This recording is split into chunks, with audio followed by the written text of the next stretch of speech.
what we're going to talk about today is the new overtime ruling, and we're going to talk about several things. We're going to talk about the ruling process. Where are we in that process? We'll talk about the new requirements. We're going to talk about why do you care? So what is this going to do to you as a business owner or business manager? And then what should we do? What's kind of the next step, and how do we prepare for this?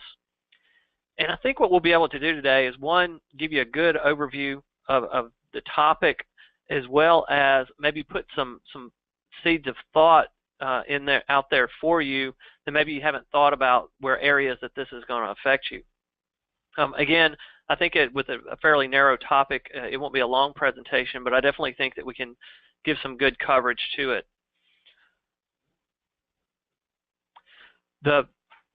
This ruling has been in the works for a while. Last June of 2015, the Department of Labor announced this proposed rule.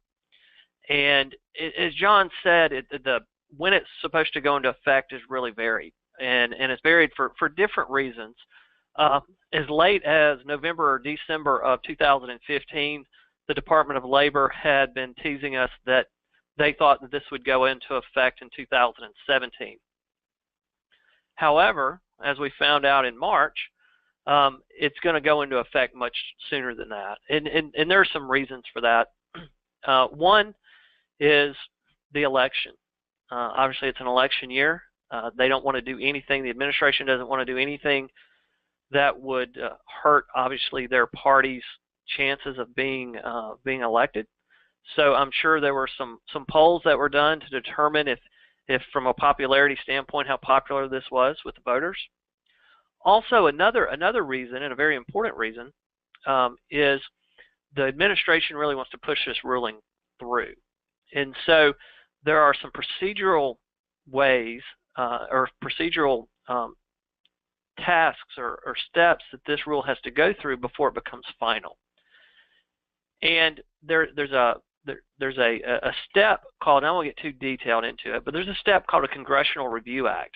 Basically what this means, and we'll talk about this a little bit when we talk further into the process, but there's a way for Congress where they can take the ruling and basically try to defeat the ruling. And one reason that they pushed this up from 17 into what's anticipated to be mid-16 is because the administration was worried that if it drug on too long, Congress would try to kill the ruling through this Congressional Review Act. And if it went so long as to where there was a potential Republican presidency, then they could potentially kill this ruling. And so that's one reason that they are pushing it through. So to talk a little bit about the actual ruling, again, in June of 2015, the Department of Labor announced this proposed rule. And so what then they do is they go through a comment phase where they let the public comment on the rule. And they got over 250,000 comments, which, you know, to me, is that a lot or is that not a lot? Well, that's a lot. And there was a lot of people that were interested in this rule. A lot of people don't like it, a lot of businesses, as you can imagine. You know, some of the comments that were made was, you know, talking about how it does not take into account unique needs of different industries. It also doesn't take into account cost of living differences. So if you make $50,000 in Alabama, that's a big difference than making $50,000 in Los Angeles, California. And this ruling does not take that into account in any way. So after the comment section, comment period, what they did was they issued a final proposed ruling in March 15th, 2016. When they do this, basically what they do is they send this to the Office of Management and Budget, which is a department or an agency that's directly under the president. They then have 90 days from that period to review the ruling.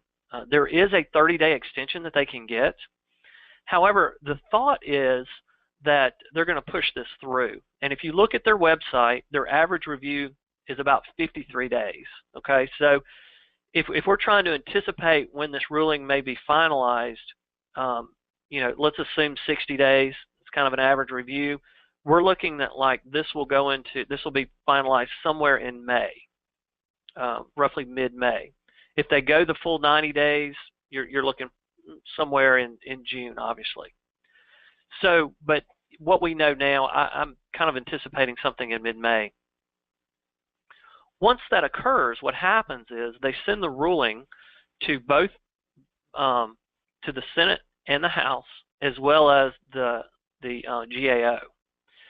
This is when Congress has an opportunity to try and kill the ruling. At this point is when we'll also be able to view the final proposed ruling. Nobody has seen that yet. We've seen the proposal, but we haven't seen the final ruling.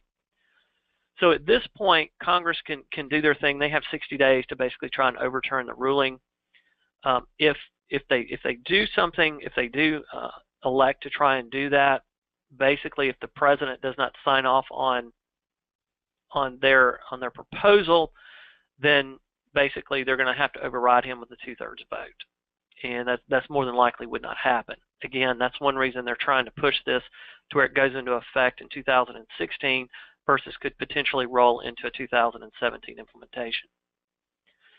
And then once the ruling goes to Congress, generally it takes about 60 days. So we're thinking the final ruling will go into effect in July.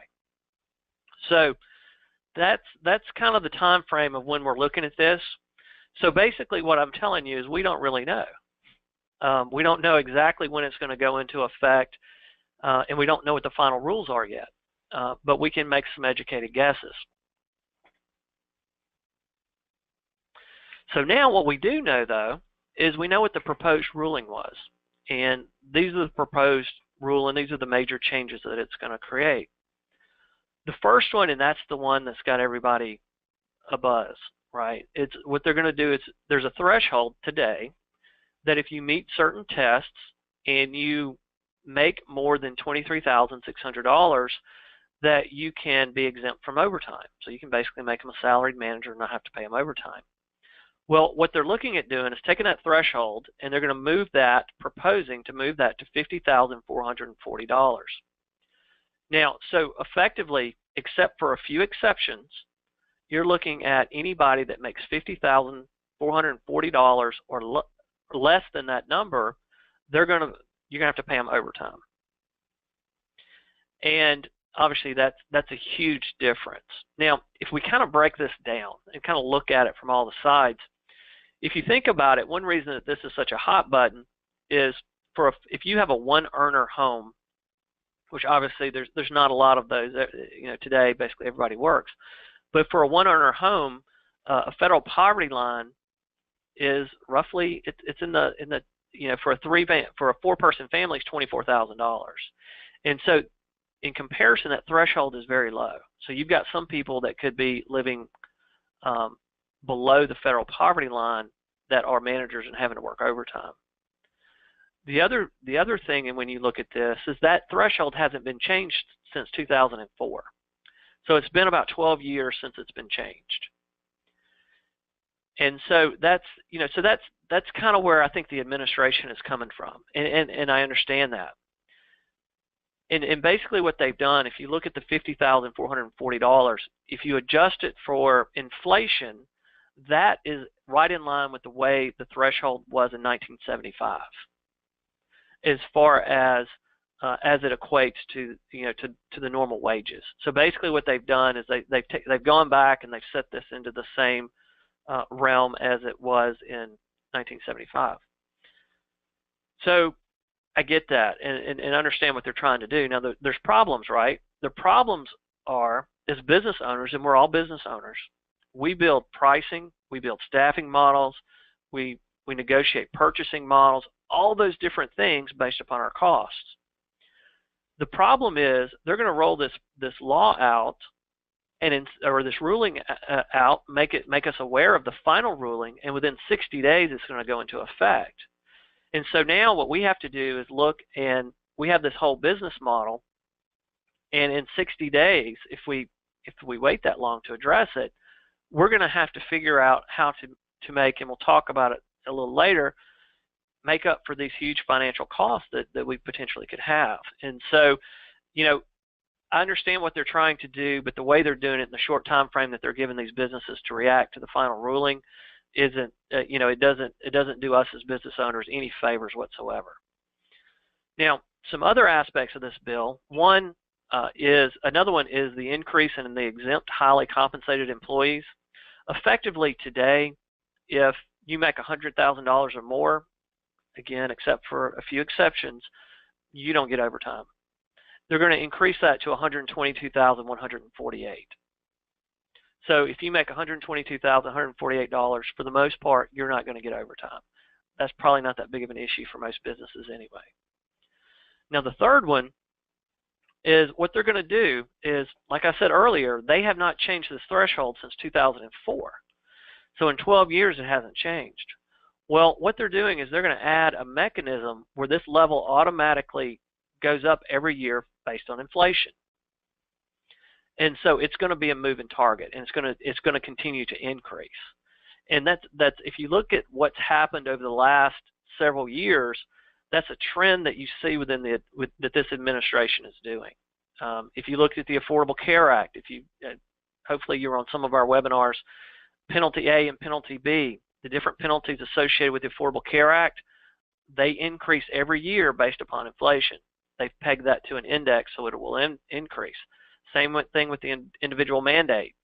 It's going to start increasing based on inflation. So everything they're trying to do now is they're trying to set these laws or these rulings and have them automatically increase every year with inflation. So that way it's automatically done and they don't have to go through in the future any of these ruling processes. It also means in the future the next administration or whichever it may be is going to have to come in and make these changes to stop that, if that makes sense. So instead of coming in and making a ruling that increases these thresholds, they're going to have a ruling that basically either stops the increase or reduces them. So those are the major additions or the major requirements that are coming out. Again, these are based on the proposed. However, most of the thought is that the final will not vary greatly from these. They could be tweaked, but the thought is they won't be greatly different. So there's some other things as well to kind of think of. So when we think about this exempt, non-exempt, there will be some things where how you're managing your people that will be a little bit different as well. If you look at a salaried exempt person, effectively, again, they're salaried. If they work any part of any week, they get paid for a full week. There are some deductions for full day absences, but when you're salaried, if someone leaves at 3 o'clock, you're not docking them the 2 hours that are left in the day. For non-exempt, they're hourly workers. Obviously, they're only paid for the time they work. So as these thresholds go up, now you could potentially have salaried employees that are paid all day, every day regardless, turning to hourly employees, and it may be easier to manage those costs because now if you send them home, you don't have to pay them. So there are some things like that. Those are just examples of some differences that you can be aware of as these changes are made as well. So why do we care, right? So why do we care? Well, we care because we're talking about a lot of money. And this is from the Department of Labor website. And one thing that's somewhat troubling is they are really touting this. This is something that they're going out to the public and really touting that they've done. The direct employer cost for this change is going to be somewhere around $250 million. They have various estimates, but it's going to be somewhere in that range. So employees, based upon this overtime, just paying them more overtime is going to be about $250 million. Obviously a huge number. Now the bigger number is that they estimate that approximately $1.2 billion is going to be transferred from the employer to the employee. So basically employees are going to have to transfer $1.2 billion of their money, capital, however you want to term it, to employees through higher wages because they're going to pay more overtime. Some individuals may get pay raises because they want to push them above the $50,440 threshold. So that's a huge transfer of money. and that's pretty consistent with what's been going on in Washington over the last few years. Also, what the estimate is that you're going to have about 4.6 million workers that are going to go from exempt to non-exempt. So now we're going to be paying, obviously we're going to be paying overtime for these 4.6 million workers. Now, with these numbers, how accurate are they? I don't know. The theory, if you're in Washington and you're sitting in a room and everybody's throwing ideas at the wall and you're kind of insulated in a bubble, the thought is, hey, they're going to pay these people overtime, they're going to give raises, they're going to do those things. However, as we all know, business doesn't work that way because we only have so much money that we can spend. And so what's going to end up happening is you're going to have individuals that have hours reduced, you're going to have individuals that may be laid off, you're going to have reduction in pay rates, you're going to have those things that will trim into, I believe, this transfer of wealth. But regardless, it's going to be a lot of money that this is going to cost employers.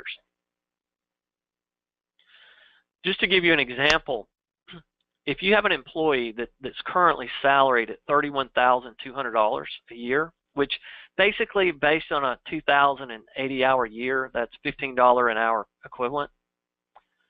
And let's say they average 50 hours, and that's probably, for you guys, for your assistant managers and so forth, that's probably not that far off. So today they cost us $31,200. With these proposed changes, the cost would go up to about $42,900, because what you're going to end up doing is paying 10 hours a week for 52 weeks at time and a half, which is going to be roughly $11,700. And so that individual's compensation is going to be is going to go up roughly 37% on a status quo. So, those are some things to think about, and just to kind of bring that down from that, instead of looking at it in the millions and the billions, what's that going to look like for a potential one manager that you may have? And obviously, again, that's a lot of money, and that's something, that we really need to prepare for today. It's, if we're thinking this is going to come into effect in July, maybe August timeframe, we're almost through April. And so we really need to be proactive in this and start figuring out how are we going to address this financial impact that we're going to have. So now the question goes, what do I do now? Right? We know it's coming. We're not going to put our head in the sand. We're going to address it. We're going to be proactive. What do I do? Well, the first thing we got to do, as we've talked about, is figure out the potential impact. And, one thing that we'll need to do is determine the OT hours for employees who make between the $23,660 and the $50,440. We're going to have to figure out the hours that they worked. And I know that a lot of those are salaries, so they're probably not punching a clock. So there's going to be some estimation involved.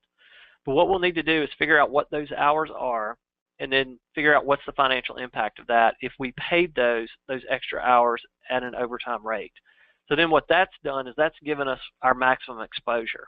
And then we've got to figure out, well, how do we reduce that? And there's a lot of different things we can do. And everybody's different. Every organization's different. Everybody's economic status is different. So, but some of the things that we can look at is we can provide raises above to anybody that's close to the threshold. So if somebody's making $49,000, maybe they get a raise to where they make $51,000, and we take them above the threshold. Are we going to need to hire new additional employees? Because if we have 40 hours of overtime a week, does it make sense to hire another employee and pay them straight time for 40 hours? And can that be done based upon the positions? Well, also, do we stay status quo?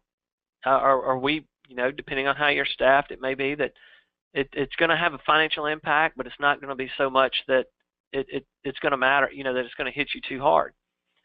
And then also, and we'll talk about this in a minute, is do we reduce pay rates? For some of these salaried today that are salaried managers, because we're going to have to start paying them overtime, are we going to have to reduce their pay rates? And those are just some of the things that we need to look at. And all of these are going to have morale effects. They're going to have public relations effects. They're going to have turnover. They're going to have a lot of effects other than just the dollars and the cents. And those are things that you really need to consider as you walk down this path and figure out how you're going to address this ruling. And then what we need to do is, once we figure that out, we got to budget for the increase. Because we want to make sure that we've got it in our budget. We understand how it's going to affect us, because again, we've got to make sure that financially, again, there's only so much money in the pot, and we got to make sure that we don't spend more than that. The other thing we have to do, and I mentioned this a little bit before, is we've got 60 days. Once we get the final ruling, we've got 60 days before this goes into effect. As you are, as we are, we all have sales contracts probably, or purchase contracts that we've negotiated based upon the facts as we know it today and based upon our business model. Well, that business model could potentially change significantly, right? Depending on how you're currently staffed, because you could have a big wage increase. And so one thing you'll need to do is look at these sales and purchase contracts and see, are they still viable? Can you still make money? And if not, is there some way that you can go back and renegotiate those? Because that's going to be a big thing. Because especially if you're in long-term contracts, you got to make sure that you address them so that those contracts don't take you down, and or cause a financial hardship. Another thing, to think about is, so how are you going to do these employees that are now not exempt, that you have to pay overtime? Are you going to keep them salary and just pay them hourly?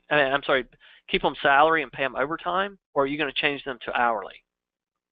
And that's a question, because there's a perception of salary to hourly, right? Salary is it's management, it's a perk, it's those things. And if you all of a sudden change them to hourly, do they perceive it as a demotion? Is it going to create a morale issue? We also, when we start thinking about all these things, we got to remember that in future years there's escalations, so that threshold is going to go up. And so we really need to think about those things. I know, for us, I'll just tell you kind of what we've done. What we're saying is, if you make below $50,440, you're hourly. It is what it is. It's what the law says, and if someone does not like that, then they need to vote and have their friends vote to try and change the path that we currently have in Washington. So you really have to think through all that, because all these issues can have real can create morale problems for you. The other thing we talked a little bit about is how we're going to figure out pay rates. Because if I divide, if I currently make $31,200 a year, and it's roughly 2,080 hours in a year, am I just going to simply divide that by 2,080, or am I going to factor in the anticipated overtime? So I work 50 hours a week, so I'm going to have 10 hours overtime a week. And so therefore, you're going to create a pay rate for me that with my overtime kind of keeps me in the same annual salary. And I'll give you an example, and again, this can be a morale issue. We talked above about that individual that made the $15 and what they would make under the new overtime rules. Well, if I affect their pay rate or factor in that overtime into their new pay rate, I would reduce them from $15 per hour to approximately $11 per hour to keep them in that $31,200 per year range, working those same 50 hours a week. So effectively, we would have to go in and you would have to tell me, I'm going to cut your hourly rate $4 an hour, but you're still going to make the same amount of money and you're still going to work the same hours. And that's even though it's the same dollars, that sometimes can be a tough discussion, because what am I going to hear? All I'm going to hear is, wait, you're cutting my pay $4 an hour. And so you really need to start thinking through that on how you're going to do that. And it could be you do different employees differently based upon, really how important they are to your to your particular operation. Operationally, some things that we really need to look at are, do we change schedules? Or are we going to have to, these people just can't work 50 hours any week. They're going to have to work 40. And that lends itself to, are we going to have to add additional employees? We're also going to have to think about, if we're going to change our schedules and we're going to bring, Joe from 50 hours to 40, and I'm going to have to take those hours and allocate them to somebody that I've already got that may be currently working under 40 hours. For a lot of you, you're going to have to think about the Affordable Care Act as well, because what you don't want to do is be shifting hours around, and all of a sudden somebody that doesn't qualify for insurance today because they're working under 30 hours a week, now all of a sudden they're at 35 hours a week. And so you've got to think through that. How much is the insurance going to cost you if they do all of a sudden become eligible? You really got to think through those things as well when you're looking at those potential schedule changes. Also, some things you can look at are from changing that staffing model, and you guys know this, do you have more mid-level management filling in as managers? So maybe a department manager is going to have to work and assume the role of the assistant manager at some maybe non-peak times, so that assistant manager isn't working 50 hours anymore. Whatever that may be, I think there's going to have to be some real analysis done on the schedules and how individuals need to be scheduled. And then once we do this, so we, what we've talked about is we know the ruling. As we've gone through this, we've determined the financial impact. Based upon the financial impact, we then looked at, well, how are we going to schedule? Are we going to have to cut hours? Are we going to have to reduce pay? Are we going to be status quo? All those things, right? So now we kind of know what our plan is. Well, now we're going to have to communicate it.